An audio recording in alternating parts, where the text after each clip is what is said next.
Rolle's theorem, रोले का प्रमेय, इसके लिए 3 कंडीशन होती है और इसके लिए सबसे पहले जानना जरूरी ये है कि कौन सा अंतराल होता है और कौन सा अंतराल नहीं होता है।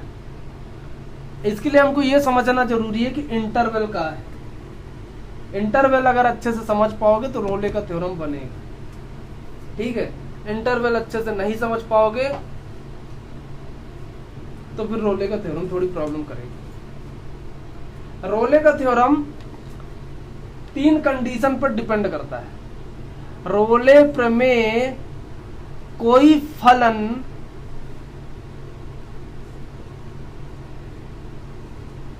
दर्शाता है कि नहीं दर्शाता है, वो ये बताएगा कि ये फलन 3 स्थितियों का पालन करता है कि नहीं करता है।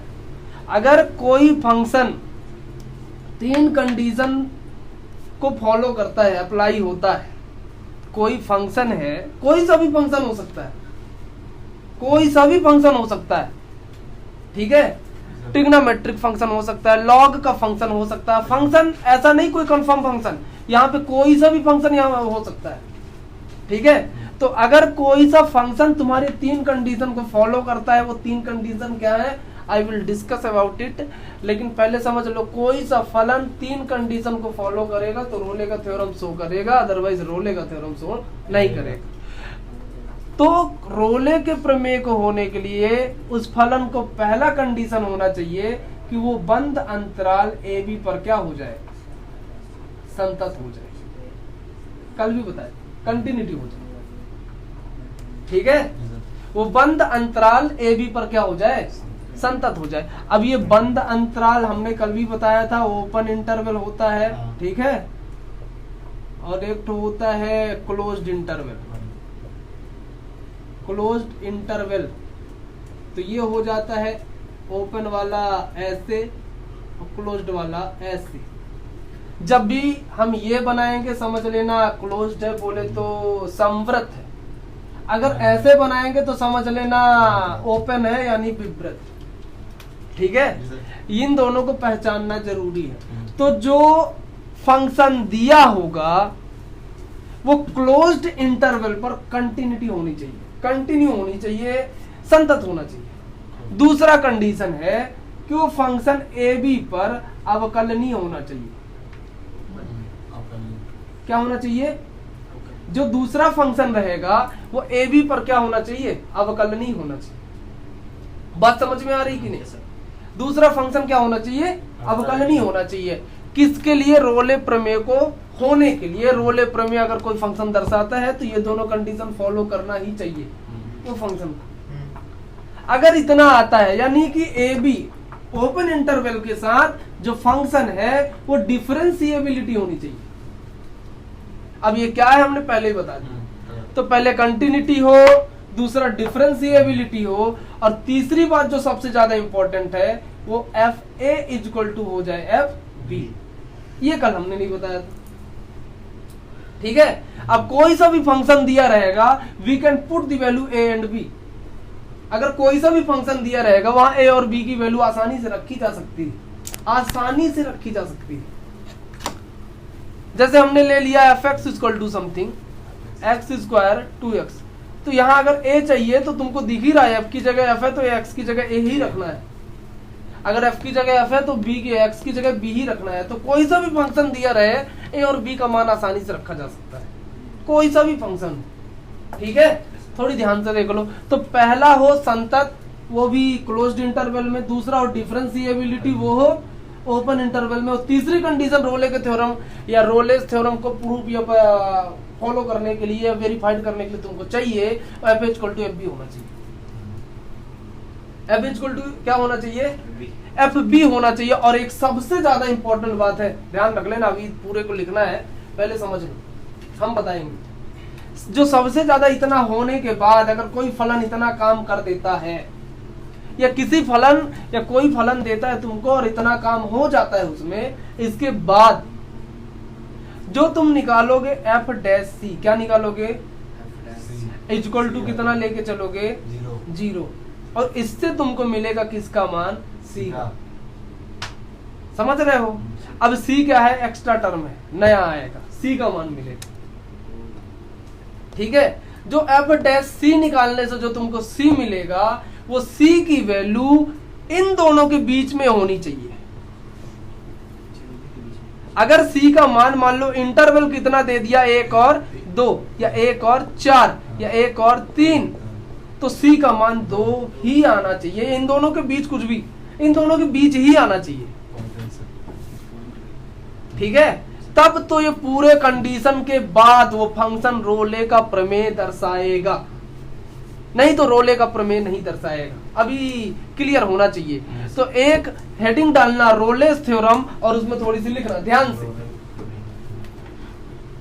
ठीक है,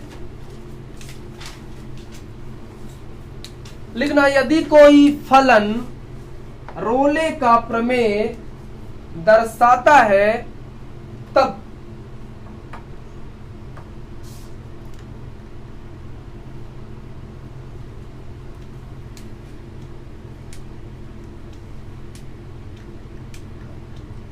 यदि कोई फलन रोले का प्रमेय दर्शाता है तब वह 3 स्थितियों को संतुष्ट करेगा।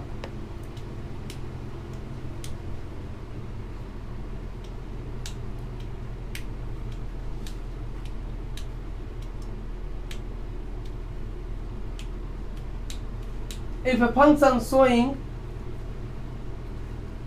सोज भी डाल सकते हो, a Rolle's theorem, then it will be verified 3 conditions.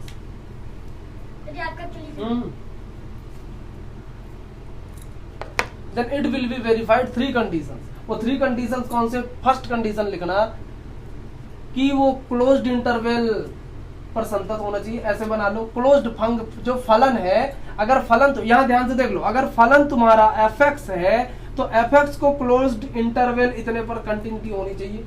ठीक है, तो अब f डैश ये ab को अवकलनीय होनी चाहिए, जो फलन दिया रहेगा उसको अवकलनीय होना चाहिए, यानी f डैश निकल जाए। क्या निकल जाए? अवकलनीय, यानी क्या? डिफरेंशिएबिलिटी, क्या वन टाइम डिफरेंशिएबल, तो इसका f डैश होना चाहिए, यानी ओपन इंटरवल पर अवकलनीय होना चाहिए। सेकंड, तीसरी condition f equal to fb होनी चाहिए। ठीक है, तीसरी कंडीशन है f इक्वल टू क्या होना चाहिए? fb होना चाहिए।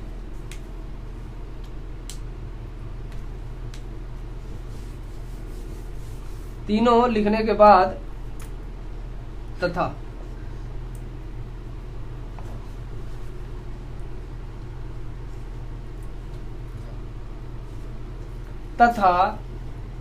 f dash c equal to 0, f dash c equal to 0, तब जो c की वैल्यू रहेगी वो ऐसे रहेगी। ध्यान से देख लो, ठीक है, जो c की वैल्यू तुमको इससे मिलेगी तो ऐसे रहेगी। ये पूरे कंडीशन फॉलो होने के बाद रोले का थ्योरम है, नहीं तो नहीं है। हम चलते हैं एक तो सवाल में, उस सवाल से तुम्हारे पूरे डाउट क्लियर हो जाएंगे। ठीक है,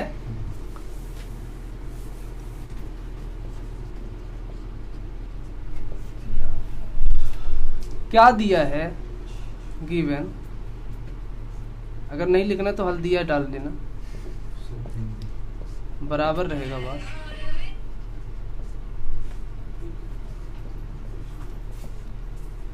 फलन fx इक्वल टू कितना है? 4x plus 3, equation number. कोई चीज संतत कब होगा, है ना? कोई चीज संतत कब होगा? वो जब होगा जब हम इसमें x की वैल्यू कोई ना कोई वैल्यू रख सकें। अगर दे दिया फलन यहीं पे fx इक्वल टू 3, समझना हमारी बात को, है fx इक्वल टू 3, तो f1 इक्वल टू भी 3 आएगा, f2 इक्वल टू भी 3 आएगा। मर्जी चाहे x की कितनी वैल्यू रख लो, तुमको अल्टीमेट सॉल्यूशन तो 3 मिलने वाला, क्योंकि यहाँ x की वैल्यू ही रखने योग्य नहीं है, फंक्शन में ही x नहीं दिया है। प्रॉब्लम ये करता है कि हमारा x का मान रख सकते हैं और जो एक्स्ट्रा है कि नहीं है वो, यानी x के और मान हम यहां रख सकते हैं कि नहीं। अगर हां तो संतत है, वो फलन ही संतत है। ठीक है, अगर ना तो फलन ही संतत नहीं। समझो हमारी बात को। ये तुम्हारी ये जो फलन दिया है वो कंटिन्यूटी फंक्शन नहीं है, वो संतत फलन नहीं है। क्यों? क्योंकि यहां पे x के और मान नहीं रख सकते। लेकिन जहां या जिस फंक्शन में तुम x के और मान रख सकते हो वो कंटिन्यूटी फंक्शन कहलाएगा। समझ गए? तो ये कंटिन्यूटी फंक्शन है। और कंटिन्यूटी फंक्शन पहचानने का, रिकॉग्नाइज करने का एक और तरीका कि वो फंक्शन बहुपदी फलन हो जाए। क्या हो जाए? हाँ, बहुपदी फलन, पॉलिनोमियल फंक्शन हो जाए। वो फंक्शन कैसा फंक्शन हो जाए? पॉलिनोमियल उसको बोलते हैं, बहुपद उसको बोलते हैं जिसमें एक से ज्यादा पद हो जाए, वो भी वेरिएबल वाले के, है ना, नॉन वेरिएबल के नहीं, वेरिएबल वाले के, चर राशियों के। ठीक है, अगर बोल दिया x+3 दिया है, क्या ये बहुपदी फलन है? तो है, रैखिक बहुपद है, लीनियर पॉलिनोमियल है, लेकिन वो तब भी है क्योंकि x यहाँ 1-2 वैल्यू रखे जा सकते हैं। इसमें हमको दिक्कत नहीं होने वाली। दिक्कत तब होती है जब यहाँ सिर्फ 3 देता है, ये पॉलिनोमियल फंक्शन नहीं कहलाएगा। क्यों? क्योंकि यहाँ पे 3 बस वैल्यू। हमारी बात समझने का ट्राई करो। हम क्या करते हैं कि यहाँ पे लिखते हैं कि समीकरण 1, ध्यान से देख लेना, समीकरण 1 एक बहुपदी फलन है, बहुपदी फलन है, अतः यह बंद अंतराल, बंद ए बी बोले तो 1-3 पर संतत होगा। मतलब संतत के लिए तुमको बस ये जांच करना, पहली कंडीशन है। ठीक है, और यहां पे अगर चाहे तो लिख देना कि फलन को रोले के प्रमेय, रोले के लिखना पड़ेगा, पूरी थ्योरी डालनी पड़ेगी। फलन को रोले के प्रमेय से संतुष्ट होने के लिए 3 कंडीशनों, 3 स्थितियों को पालन करना पड़ेगा। ठीक है, जैसा हमने अभी तुम लोगों को थ्योरम में लिखवाया है। फलन को, यानी दिया गया फलन को रोले के प्रमेय से संतुष्ट होने के लिए 3 स्थितियों का पालन करना पड़ेगा। ठीक है, अगर तुम चाहते हो कि तुम्हारा फंक्शन क्या हो जाए, रोले वेरीफाइड बाय रोले थ्योरम, तो ये 3 condition, it will be followed by 3 condition. तुम्हारे ये 3 कंडीशन को फॉलो होने चाहिए तो जाके रोले का थ्योरम संतुष्ट है, अदरवाइज नहीं है। पहले हमने लिखवा दिया, वही चीज तुमको यहाँ पे डालनी है। दूसरा कंडीशन तो यहाँ पे डाल सकते हो प्रथम स्थिति, पहली स्थिति। दूसरा कंडीशन क्या है कि ये तुम्हारा अवकलनी हो जाए। अवकलनी यानी डिफरेंशिएबिलिटी का मतलब क्या है, थोड़ी समझना।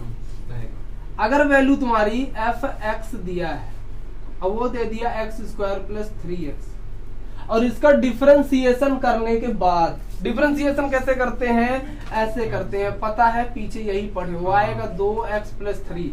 और डिफरेंशिएशन करने के बाद अगर इसमें x की वैल्यू रखी जा सकती है तो डिफरेंशिएबिलिटी है ना। अगर x की वैल्यू नहीं रखी जा सकती है तो अवकलनी फंक्शन नहीं है। ठीक है, तो अब यहाँ पे एक बार करा लेते हैं कि यहाँ ध्यान से देखना, ये पूरी थ्योरी सब में लिखनी है, हर एक सवाल में जो तुम लगाओगे एक ही बार बस बताएंगे। यहाँ f' = 2x - 4 प्लस इसका 0 हो जाएगा, है ना।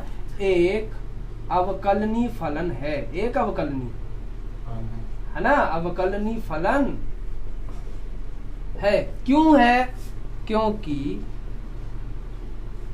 यहाँ x के और मान रखे जा सकते हैं। यहाँ x के और मान, द फंक्शन या f' = 2x - 4 जो यही है, ये function is differentiability function, because we can put the value of x या we can put the extra value of x, यहाँ पे और वैल्यू हम रख सकते हैं। तो ये क्या हो जाएगा? अतः यह, ध्यान से देखना, क्या हो जाएगा? बंद अंतराल a b यानी 1-3 पर अवकलनी, यह कौन फलन होगा, यह यानी फलन। अतः 1-3 यानी closed it will B differentiability the closed open interval 1-3। ठीक है, हम बता देंगे, पहले समझने का पूरा ट्राई कर लो। तीसरी कंडीशन आती है, तीसरी कंडीशन तुम्हारी आती है कि a इक्वल टू लेट करना पड़ेगा, मानना पड़ेगा, क्या मानना पड़ेगा, a इक्वल टू क्या हो जाए 1 और b इक्वल टू क्या हो जाए 3 हो जाए। ठीक है, a इक्वल टू क्या लेट करके चलते हैं 1 और b इक्वल टू 3। तो समीकरण 1 फ्रॉम इक्वेशन नंबर, या समीकरण 1 से, समीकरण 1 से करा देते भाई। समीकरण 1 कितना है, तो f1 कितना मिलेगा निकालो। f1 मिलेगा 1 का square minus 4 into 1 plus 3। f1 कितना 0 आएगा 1 और 4 1 जा 4 और ये प्लस 3 है ना, तो -1 हो जाएगा। तो f1 इक्वल टू तुमको मिलेगा 0। थोड़ी f3 भी निकाल लेते हैं, तथा करके f3 निकाल लो। कितना आएगा f3, फंक्शन में रखो 3 का स्क्वायर है ना, 4 इंटू 3 प्लस 3 यानी 3 3 जा 9, जिसमें से 12 माइनस 9 है ना बराबर 0। f3 इक्वल टू 0, समझ रहे हो। तो यहाँ पे तुमको लगेगा कि यहाँ f1 इक्वल टू f3। ठीक है, जब f1 इक्वल टू f3 हो जाए, इसका मतलब ये है कि f डैश c का अस्तित्व है, f डैश c बराबर 0 का अस्तित्व है। अगर ये दोनों इक्वल टू नहीं आ रहा है तो फिर अस्तित्व नहीं है, समझ रहे हो। हाँ, ये एग्जिस्टेंस करेगा, ये एग्जिस्टेंस करेगा है ना, इट विल बी एग्जिस्ट। क्यों, क्योंकि f1 इक्वल टू f3 है। It will B not exist when f1 is not equal to f1 is not equal to f3। समझ रहे हो। तो यहां पे लिखना पड़ेगा, अतः ध्यान से कि f डैश c बराबर 0 का अस्तित्व होगा। थोड़ी कर लेते हैं, ठीक है। हम समीकरण 1 का क्या करा लेते हैं, समीकरण 1 का अवकलन कराने किसके रिस्पेक्ट में, समझ जाओ x के रिस्पेक्ट में। तो d अपान dx fx, इतना आसान नहीं जितना समझते हो, लेकिन बहुत ज्यादा आसान भी है। d अपान dx समझ से बाहर है थोड़ी सी, लेकिन फिर भी एक आध बार में बन जाएगा। ये कितना आ जाएगा, ये आ जाएगा f डैश x, 2x है ना, ये आ जाएगा f डैश x, ये आ जाएगा 2x, ये 4। अब वेन यानी जब x इक्वल टू c, तब f dash c equal to 2c minus 4 है ना, है ना। अतः क्या f dash c equal to क्या ले ले भैया 0, तो 2c माइनस 4 इक्वल टू कितना 0, तो c इक्वल टू आ जाएगा 4 अपान 2, 2 से 2 कैंसिल, c इक्वल टू 2। अतः c का मान, c का ध्यान से देख लो किसके बीच में है, 1-3 के बीच में, खुला अंतराल, खुला अंतराल 1 और 3 के बीच में है। खुला अंतराल है ना ये, हाँ। ये बंद है, लेकिन हम जो कंडीशन लिखवाए हो खुले अंतराल में लिखवाए, चेक करो जाके। हाँ, हमने लिखवाया सी, देखो देखो कौन आया। ठीक है, तो ध्यान नहीं दोगे तो फिर बनने वाला नहीं है, समझ गए ना। तो ये क्या होना चाहिए तुम्हारा, खुला अंतराल 1-3 पर 1-3 के बीच में, यानी the value of c bet b into open interval 1-3। नहीं आता तो नहीं है, पहले ही बात करें। ठीक है, अभी तक पूरा सवाल क्लियर है, आना चाहिए। ठीक है, इतना लिख के नहीं बताते, वो लगा इसीलिए है। सी का मान खुला अंतराल 1-3 के बीच में है, इतना बड़ा नहीं होना चाहिए, इतना बड़ा होना चाहिए। ये फिर से हो गया, 1-3 के बीच में है। अब 1 3 के अगर बीच में है तब फलन f(x) रोले के प्रमेय को संतुष्ट करेगा। खत्म हो गया। ठीक है, सॉल्व बिट लगाओ, यही तुम्हारा सॉल्विंग है और इसके अलावा कुछ नहीं होना। ठीक है,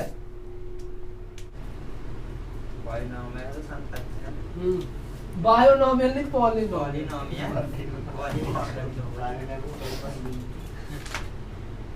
एक अच्छा सा क्वेश्चन दिया है, नाबोध की बुक का है ना, नाबोध की बुक वैसे बढ़िया रहती है।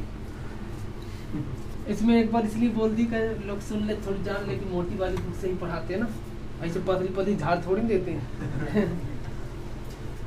देखना थोड़ी है ना। अब डायरेक्ट बताते हैं, समझ में पूरा आएगा, क्योंकि अब फर्राटेदार क्वेश्चन रहेगा। फलन f(x) = sin x plus cos x minus 1 के लिए लास्ट क्वेश्चन रहेगा इस लेसन का। अंतराल, बाकी जो डाउट रहेंगे तुम लोग हमसे पूछ सकते हो। 0 से वीडियो कमेंट कर देना भी, हम तो वहीं पे दो तमाचा मारे फिर। रोले के प्रमेय को सत्यापित कीजिए।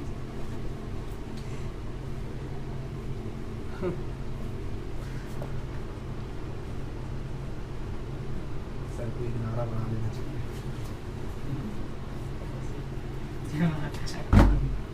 एक बार वो कुछ पूछा है तो धांसू सर पढ़वाते हैं कि यार लगता लड़ाई है कर रहे हैं।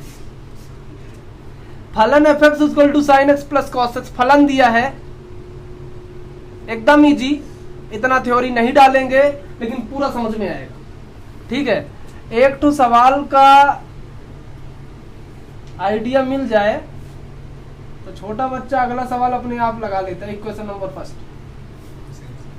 ठीक है, f(x) = ये दिया है और बोलता sin x plus cos x minus 1। Equation number first हमने लिया और ये पूछ रहा है कि क्या ये रोले का थ्योरम, ये फंक्शन जो है रोले का थ्योरम शो करता है कि नहीं करता है ना। रोले का थ्योरम दर्शाता है कि नहीं दर्शाता है, रोले का प्रमेय दर्शाता है कि नहीं दर्शाता है। इसको चेक करने के लिए यहाँ देखो, जहां जहां x का फंक्शन रहता है, ठीक है, हमने पहले ही बात कर दी कि चाहे वो त्रिकोणमिति फलन हो जाए साइन थीटा वाला, है ना, चाहे वो कोई सा भी फलन हो जाए, लॉग का फलन हो जाए, सारे फंक्शन पॉलिनोमियल फंक्शन के अंतर्गत अगर नहीं आते हैं तो कम से कम ऐसा फंक्शन तो है जिसमें x की वैल्यू रखी जा सके। ठीक है, ठीक है, तो त्रिकोणमिति फलन भी संतत फलन कहलाएंगे। यहाँ पे तुम क्या डालोगे, यहाँ पे डालोगे, ध्यान से देखना है कि समीकरण 1 को रोले के थ्योरम दर्शाने के लिए, रोले के थ्योरम को संतुष्ट करने के लिए 3 स्थितियों का पालन करना पड़े, या 3 स्थितियों को संतुष्ट करना पड़े। ठीक है, 3 स्थितियों को कौन कौन सी स्थिति होती है, तो उसकी पहली स्थिति क्या है कि वो फलन संतत हो जाए। चूंकि हमारे पास ये और ये ट्रिग्नोमेट्रिक फंक्शन है, यानी यहां पे बताना कि समीकरण 1, ध्यान से देख लेना, त्रिकोणमिति फलन है। कौन सा फलन है, त्रिकोणमिति फलन है। अतः यह, या क्या बोलते हैं उसको, अरे ये क्या बोलते हैं, बंद अंतराल कितना 0 से π/2 पर संतत होगा। क्यों, क्योंकि ये trigonometric function. Equation number first is trigonometric function, then it will be continuity at closed interval 0 to π/2। सीधी सी बात है, ज्यादा बकवास नहीं कर रहे हैं, हम एकदम कंफर्म बात बता रहे हैं। ठीक है, दूसरी कंडीशन है कि यही फारी यार, इसका मेन है तो होता है डिफरेंशिएबिलिटी। असली मजा तो sin x और cos x का होता है ना। x का फंक्शन तो कौन नहीं लगा लेता था, जब sin x और cos x आया तब ना बुद्धि चकराई। हमारे डिफरेंशिएबिलिटी करने में मेन तो इसी का डिफरेंशिएबिलिटी होता है। ठीक है, तो इसका डिफरेंशिएबिलिटी यहाँ f'(x) = कितना मिलेगा भैया, sin x का cos x minus sin x 1 trigonometric function है, अतः यह खुला अंतराल यानी ओपन इंटरवल 0 से π/2 पर डिफरेंशिएबिलिटी होगा, अवकलनीय होगा। सीधी सी बात है।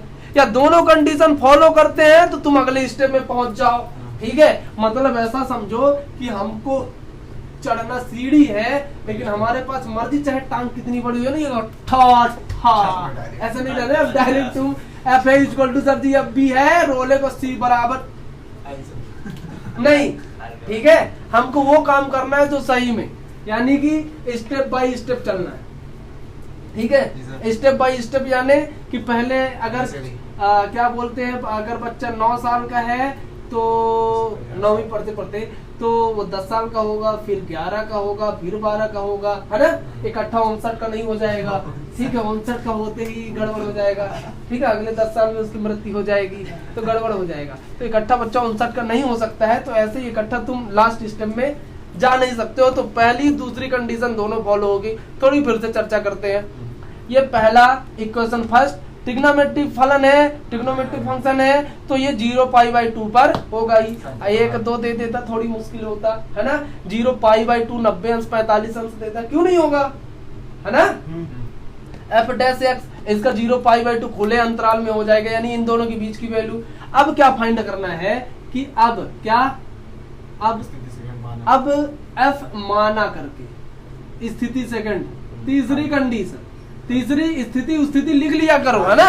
अब ये देखो छोटे बच्चे नहीं हो, तो एफ ए इक्वल टू कितना मान लेते हैं 0, बी इक्वल टू कितना मान लेते हैं π/2, दोनों को फाइंड कर लेते हैं एक साइड। एफ कितना आ जाएगा, f A equal to sine 0 plus cos 0 -1, तो इसका मान तो 0 ही हो गया, इसका मान भी 1 हो जाएगा माइनस यानी 0। एफ ए इक्वल टू कितना आ गया, तो बोर्ड में नहीं दिखेगा मोबाइल में, लेकिन यहाँ पे दिख जाएगा। ये हो जाएगा, थोड़ी पहलू तो पुट करने दो। एफ बी है ना, एफ बी यानी समझ लो साइन की जगह π/2 प्लस कॉस π/2 -1। अब इसकी वैल्यू 1 और इसकी value 0 -1, you will get the value f b equal to 0। तो यहाँ पे बता सकते हो अतः क्या एफ ए इक्वल टू, और जब F A equal to F B आ चुका है तो इस बात को तुम बोल सकते हो कि एफ डैश सी का अस्तित्व होगा ही होगा। ठीक है, एफ डैश सी का अस्तित्व होगा। अगर एफ डैश सी का अस्तित्व होगा यानी सी का मान ऐसा आना है जो खुले अंतराल इन दोनों के बीच आ जाए। इन दोनों यानी किन दोनों, इन दोनों। ठीक है, ज्यादा वो नहीं है, ध्यान से देखते जाओ, बन जाएगा। अब क्या करते हैं हम कर लेते हैं एफ डैश सी यानी समीकरण 1 का एक बार क्या करने पर अवकलन करा देते हैं। इक्वेशन नंबर 1 का एक बार डिफरेंशिएशन कराने पे, है ना, यानी अवकलन कराने पर करा लेते हैं। वही एफ डैश एक्स आ जाएगा। अब बार बार वैसे थोड़ी ना, साइन एक्स का कॉस एक्स आ जाएगा, इसका माइनस साइन एक्स आ जाएगा। ठीक है, अब जब एक्स इक्वल टू सी तब एफ डैश यहाँ लगा देते हैं, तब तुमको मिलेगा F dash C equal to cos C minus sine C. अब अगर F dash C equal to 0 हो तो cos C minus sine C equal to 0, तो cos C equal to sine C. इसको लिख सकते हैं tan सी इक्वल टू 1। ये यहाँ चला जाएगा, यहाँ 1 बचेगा। हमने बात करी थी, जब नीचे ले जाते हैं तो वहाँ 1 बचता है, और इस साइड ले जाते हैं तो 0 बचता है। ठीक है, हाँ, नहीं तो अभी जब नहीं बताया हो तो पूछो ओहो tan सी, है ना। तो tan सी यानी tan सी बोले तो tan π/4, 1 बोले तो, है ना, 1 बोले तो π/4।